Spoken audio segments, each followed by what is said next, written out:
Friends, welcome back to our channel. आज आपण बघूया उन्हाळा स्पेशल रेसिपीजमध्ये लस्सीची रेसिपी। तर चला झटपट अशी होणारी टेस्टी लस्सीची रेसिपी बघूया। लस्सी करण्यासाठी इथं आपण 2 वाट्या दही घेणार आहोत। हे घरीच बनवलेलं दही आहे।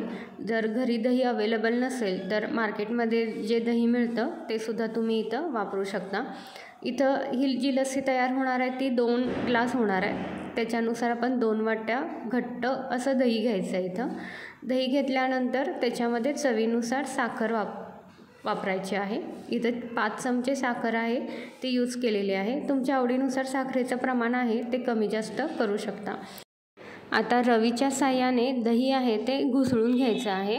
खूप एकदम असं घुसळायचं नाही आहे, फक्त हे एकजीव करून घ्यायचं आपल्याला आणि साखर मिक्स करून घ्यायची आहे। ह्यावेळी मिक्सरचा वापर करायचा नाही आहे, कारण की यातले जे कण आहेत दह्यातले ते तसेच ठेवायचे आहेत आपल्याला।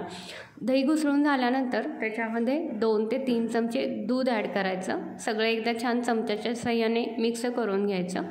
लस्सीची कन्सिस्टन्सी आहे ती अशी ठेवायची। त्याच्यानंतर ह्याच्यामध्ये चिमूटभर मीठ घालायचं। जास्त मिठाचा वापर करायचा नाही आहे, फक्त चिमूटभरच मीठ घालायचं आणि हे परत एकदा मिक्स करून घ्यायचं।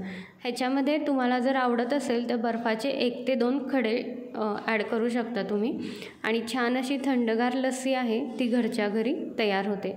खूप पातळ करायची नाही आहे लस्सी किंवा जास्त घट्टसुद्धा करायची नाही आहे। इथं दाखवल्याप्रमाणे तुम्ही लस्सीची जी कन्सिस्टन्सी आहे ती ठेवू शकता। ह्यामध्येच तुम्ही जर तुम्हाला आवडत असेल तर ड्रायफ्रूटसुद्धा बारीक कट करून यूज करू शकता। आता आपण जी तयार झालेली लस्सी आहे ती ग्लासमध्ये सर्व करूया। इथं बर्फाचा एक खडा ॲड केलेला आहे आणि त्याच्यानंतर छान अशी थंडगार लस्सी आहे ती आपण ग्लासमध्ये काढून घेऊया।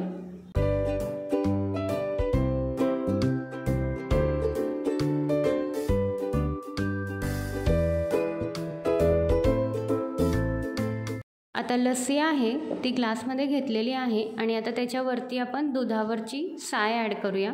घट्ट अशी ही साय आहे, थंड आहे साय ही आणि ती दुधावर ती लस्सीवर आपल्याला ठेवून घ्यायची आहे। इथं 2-2 चमचे साय आहे दुधावरची ती यूज केलेली आहे आणि सगळ्यात शेवटी चेरी आहेत त्या कट करून यूज केलेल्या आहेत। इथं वरती तुम्ही ड्रायफ्रूटसुद्धा वापरू शकता तुमच्या आवडीनुसार। इथं तुम्ही चेरी ड्रायफ्रूट्स कुठलेही बारीक कट करून यूज करू शकता आणि थंडगार घरच्या घरी झटपट होणारी अशी लस्सी आहे ती तयार झालेली आहे। उन्हाळा स्पेशल रेसिपी तुम्हाला कशी वाटली हे कमेंट्स करून नक्कीच सांगा। रेसिपी आवडली असेल तर रेसिपीला लाईक करा, रेसिपी शेअर करा आणि चॅनलला जर अजूनही सबस्क्राईब केलं नसेल तर चॅनलला सबस्क्राईब करून बेल आयकॉनला क्लिक करा, ज्याच्यामुळे तुम्हाला अशा छान छान रेसिपी बघायला मिळतील। Thank you for watching.